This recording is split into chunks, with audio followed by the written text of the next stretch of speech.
My boy Sethos is back. Now, I have played Sethos for about 5 months. This dude is actually like one of my favorite characters now. I have mained it. He just has one of the most fun kits in the game to me. I did make a video about Sethos back when he originally released, and I will be talking about some of the things I talked about in that video. Notably, I'm going to talk about things I missed and things I have learned after using this dude for about 5 months straight, and then obviously I'll get into some gameplay things, including, if you stick to the end, I plan on defeating the kenkis, which is probably going to be a bit of a challenge, because one thing I did not originally mention in my video, and that I have definitely learned, my boy he's a little bit squishy. This dude has 9,787 base HP, 560 defense. Let's compare that to Yai. Yai is also a squishy character. She has a little bit more base HP and a little bit more base defense, but Yai is mostly an off-field character. Sethos is on-field. He's the one taking all the damage. And notably, like, lower base defense means you also take more damage to your shields as well. Point being, he's died a lot. He also has the weird thing where he can't move when you're in his aiming mode. You can dash out of it, so as long as you have stamina, you can still dodge enemy attacks. But it ultimately has led to a situation where this character is... I have to very much pay attention to surroundings for not just to live, but also because, you know, he has line-based AoE, so, you know, with fire arrow, it goes in a straight line, and part of what I find so engaging about him, actually how much I have to pay attention due to, like, trying to maximize his damage output for his AoE, as well as the fact that, you know, I have to live. If you are the type of player who just wants characters that are extremely comfortable, Sethos is not necessarily going to be that, but he has a lot of room for skill expression, and I find him very, very engaging to play, and most of the teams that I've used with him are, generally speaking, better than I thought.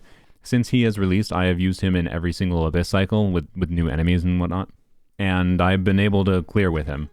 Now, I want to talk about my normal build that I use on Sethos. I have used a very unconventional build, and this is a build I'm not going to go as in-depth on as I went in my original video. It's basically the same build, but essentially I run a very high energy build on Sethos.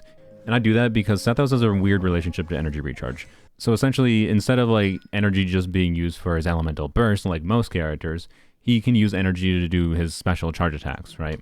So you can see right now I have exactly 40 energy on him. So if I fire a shot, that costs 20 energy. You can see I have 1/3 left. So with the remaining 20 energy, I can either do another fully charged shot like this one, the Spiral Galaxy, or I can actually release the button before the level 2 shot is done charging, which takes a little bit of practice, and I'm honestly not very practiced at it.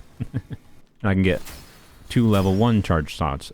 I slurred my words there, but you know, you saw it. Two attacks out with the 10 energy. Actually, I have a little bit left. I get a third. Wow. The level 1 charge shots don't have his elemental mastery scaling in his talent level, which means they're lower damage. Most people, I think, when they're doing a normal Sethos build, with a non-C6 Sethos at least, because C6 Sethos refunds some energy, only get 3 charge attacks out. But what a high energy build like mine does, which is mostly just by nature of, wow, ER timepiece, it enables him to get his 4 charge attacks, and in fact, essentially an indefinite amount of charge attacks out. As long as, you know, you still have, you know, your other characters, things going and whatever. Let me just go show this in practice so you can see what I'm talking about. Alright, I'm not going to use Shalone in here. Put some Dendron, put Fischl out, and then do 1, 2, 3, and how about I keep on going? 1, a 2, a 3. Oh look, I can keep on going. This is exactly why I run the high energy build on Sethos. And I run Thundering Fury because exactly what you just saw there, I can trigger electro reactions, reduce his skill cooldown, so I can use his skill basically right after I'm done doing charge attacks. You definitely don't have to do 4-piece Thundering Fury, I just like it on him. One of the main reasons you might not care about Thundering Fury is like that couple seconds of downtime in waiting for his skill cooldown could be used to like go and restart your Fischl by doing a burst or skill, depending on, you know, what you used last. Point being, this high energy build lets you have, you know, essentially indefinite Sethos charge attacks. You can probably try this weird high energy build on Sethos that lets you get indefinite charge attacks just by switching to a leveled fab bow that you have. I prefer Slingshot on him just because I have other use cases for my other 5-star bows, and even the difference in like Hunter's Path versus Slingshot is not that significant, so I just use Slingshot. It is worth keeping in mind for his second passive, you only get the 700% EM buff on his charge attacks after 4 of his level 2 shots. So I honestly don't think you need as much ER as this to use this playstyle optimally. I just think it's really worth mentioning that because this is what I find makes him really fun to play. Like, he has this weird, constant, adaptable charge attack spam playstyle, constantly outputting elemental application, constantly triggering aggravates, triggering hyper blooms too. Like, you have to play it well because like his skill refunding energy is an important factor of that, and it only refunds energy if he triggers one of the electro reactions.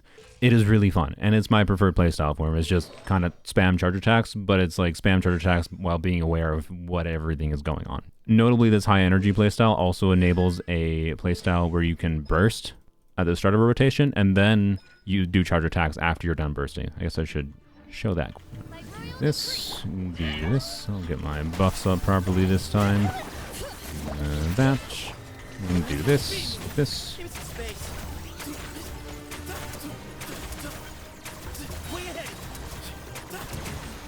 And 1, a 2, a 3.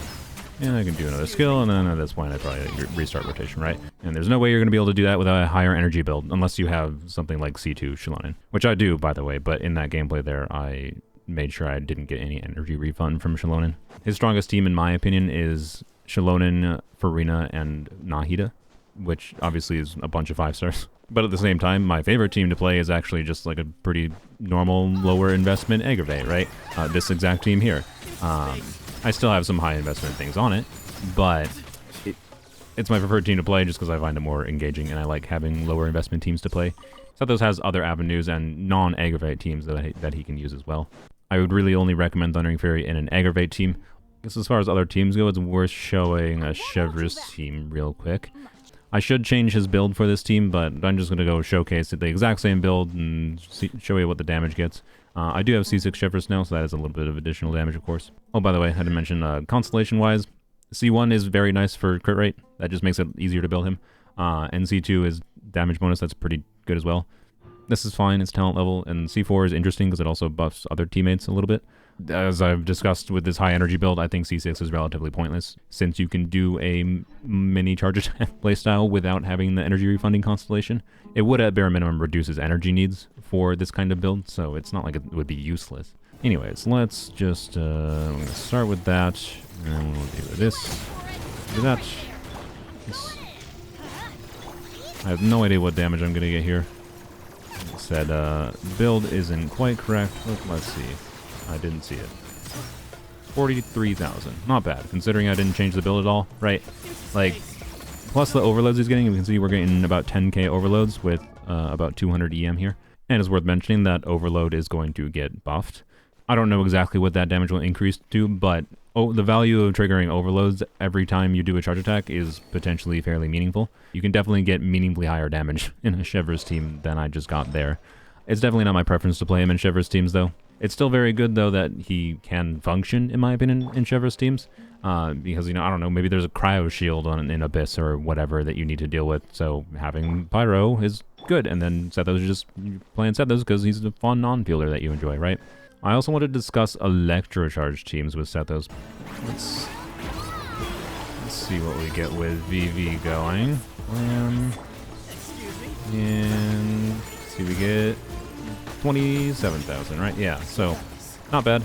I do think in electrocharge in particular, doing the doing level 1 charge attacks, it's going to be a little bit better because just triggering more electrocharge reactions is probably better, at least in AoE situations. AoE situations being where electrocharge shines the most, and electrocharge is going to get buffed pretty meaningfully in version 5.2. Well, as far as I currently know, there's a possibility that changes, to be clear. If you haven't considered electrocharge Sethos before, it's just like this kind of team can offer really good potential, like for shredding the likes of Pyrolector shields. I used variants of electrocharge Sethos against the double Pyrolector Abyss a while ago, and it wrecked the Pyrolector shields. Obviously, it's because Farina and Fischl together are very good at wrecking the Pyrolector shields, but Sethos himself, with his charge attacks, can apply a meaningful amount of electro. His shadow piercing shots, so that's the 20 energy ones, right? They do 2 units of electro application, and his level 1 shots do 1 unit of electro application. So my playstyle here of being able to just keep on outputting constant charge attacks lets him apply a lot of Electro. And in AoE, when you had like 2 Pyro Electro shields to get through in a time limit in the Abyss, it was pretty dang good.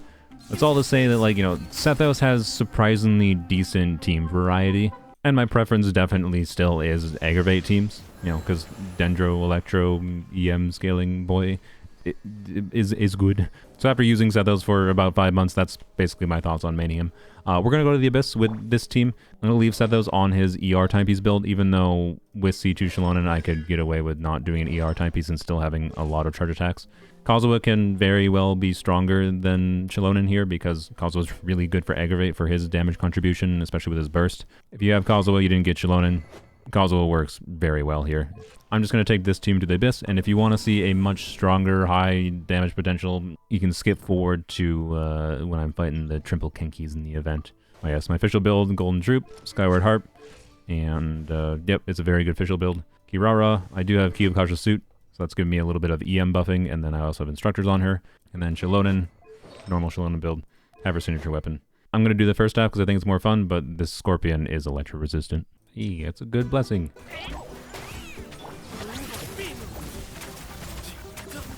I'm going to focus on his burst playstyle here because I want to get more official procs out. Official with C6 gets more damage out when you're doing normal attacks. And his burst counts as normal attacks. We can actually probably do this. Wham. And brain. Oh, I didn't actually break it. Aww. Okay, you know what? No, I'm gonna optimize my clear down. I want to emphasize, like, Kazuha's higher damage potential definitely has meaningfully better ability to clear this faster. I just am generally more comfortable with Shallonen at this point. You butthole, I missed him. I'm gonna use the grouping strategy, force him to fly over here so he's near the scorpion spawn. That. Do this. Alright, and then we'll do burst first. By the way, technically it's best to do walk canceling, where you just walk forward slightly after doing a burst, because you don't want to do that long animation that you just saw there. It is better for his damage output to skip that animation, but it's kind of awkward. I oftentimes just do dash cancels instead, as long as I have stamina, because it also just lets me, you know, dodge enemies in the meantime. Hey, you're dead, sir. Okay, I keep on making stupid mistakes. This is only like my 3rd retry, but I'm going to shut up so I can try to play this a little bit better.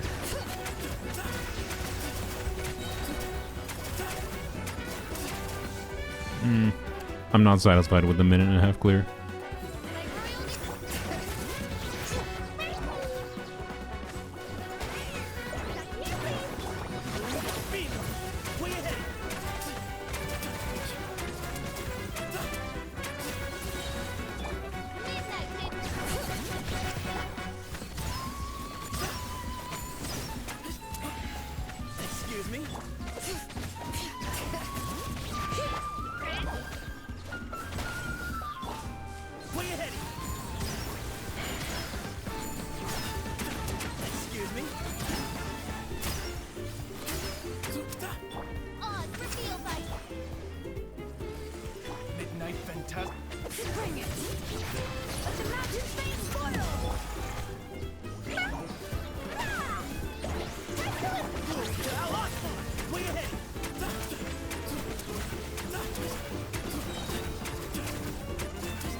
Okay, I mean, that was 1 second faster.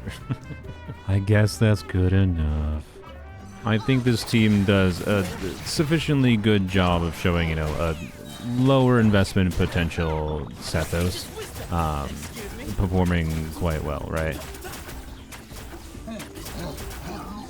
While also having, you know, of course, this fun modal playstyle is probably the easy way to describe it, right? Let's take them with Dendro. That. Alright, that. Let's try to do some charge attacks to them. Do a couple more. 70k. I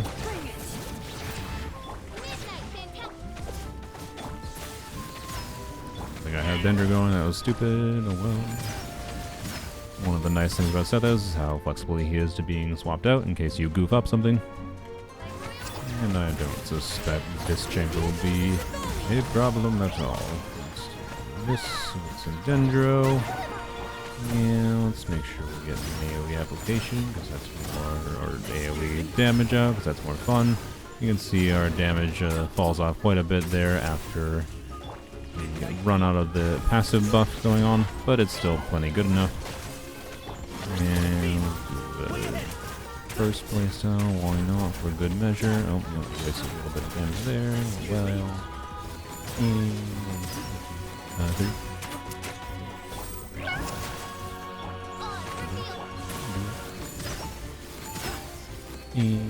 bam.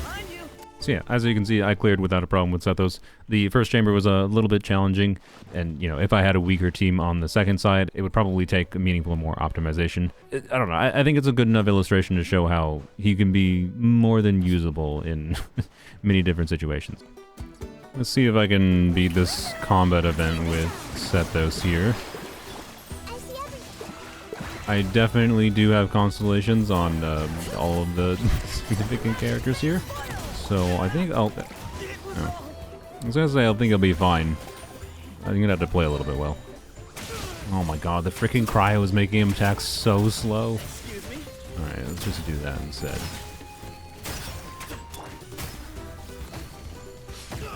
Oh, the stamina. I hate cryo. Oh my god, Jesus.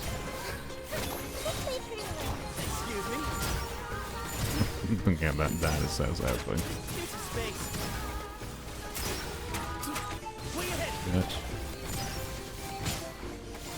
Oh my god, he's just aiming down sights and then have a missile in my face.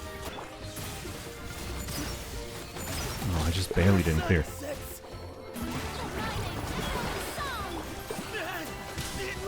Bro. Oh, you what?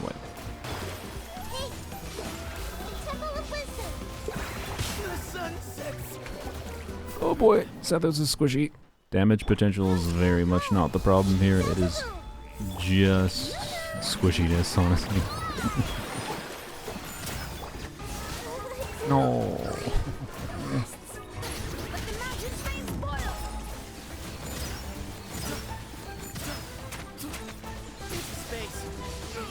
No. Oh my god, the Shalom heal. Over here. It's freaking, I keep on like, it's really weird movement wise because like Sethos is obviously moving around and I get smacked around. And I don't want to actually be running away from them. You want to run towards the one that's all the way over there.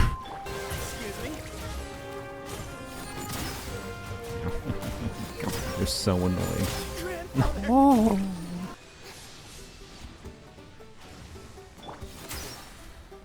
I missed them.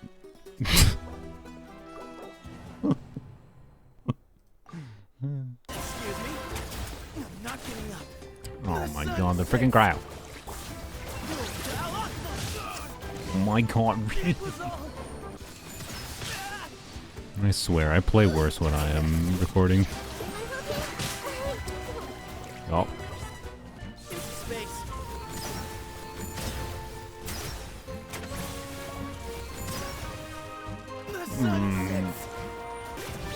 I keep on accidentally chasing the blue one. Just constantly. Oh boy, no. These guys are so much easier in the Abyss than they are in this dang event.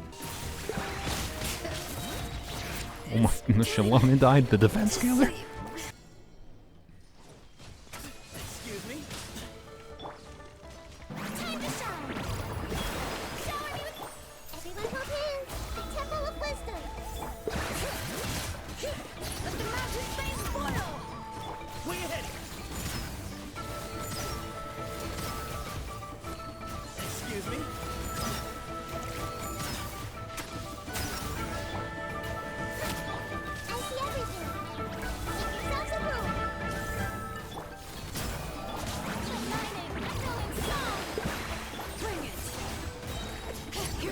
echoes of the valley. Way ahead. Temple of Wisdom. On you.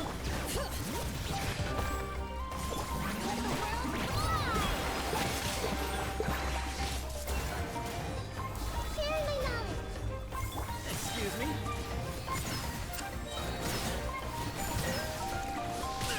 Oh no. Great names echo. Time to shine. Make yourself some room. Use the space. Excuse me.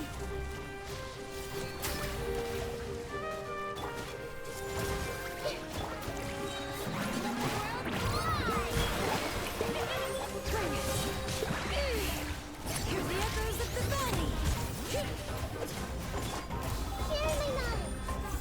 Way ahead. Use the space.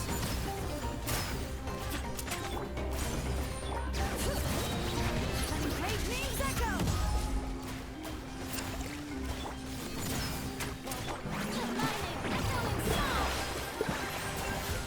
Temple of Wisdom. Bring it.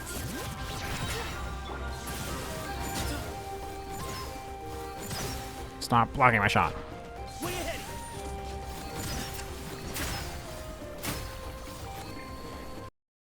Stamina. No, I'm gonna lose because of the stamina. Use the space.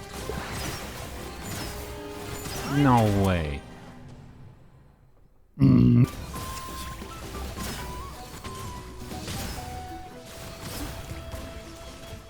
Boy. Oh dear. Oh, it wasn't even an AoE. Use the space. Let the magic flames boil. Shower me with praise. Let my name echo. Make yourselves a room.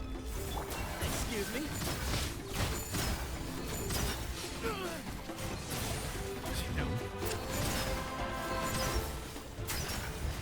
Use the space.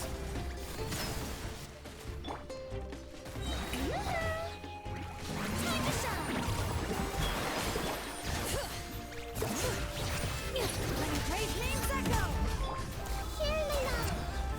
Committed to memory. Way ahead. Oh, the Shalona just full heals Sethos. He's so squishy. Strike a pose. Let my name echo in song. I see everything. Make yourselves a room. Hear the echoes of the valley. Use the space.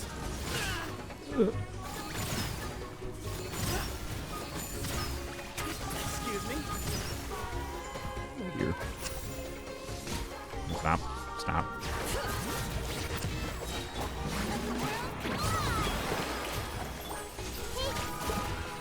Temple of Wisdom.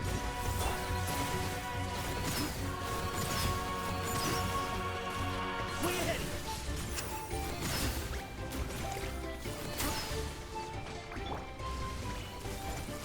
Bring it. Let the magic flames boil. Shower me with praise. Time to shine. Excuse me. Oh boy. Way ahead. Oh my god. Let's wait for you. Make yourselves a room. Let the world fly. Excuse me.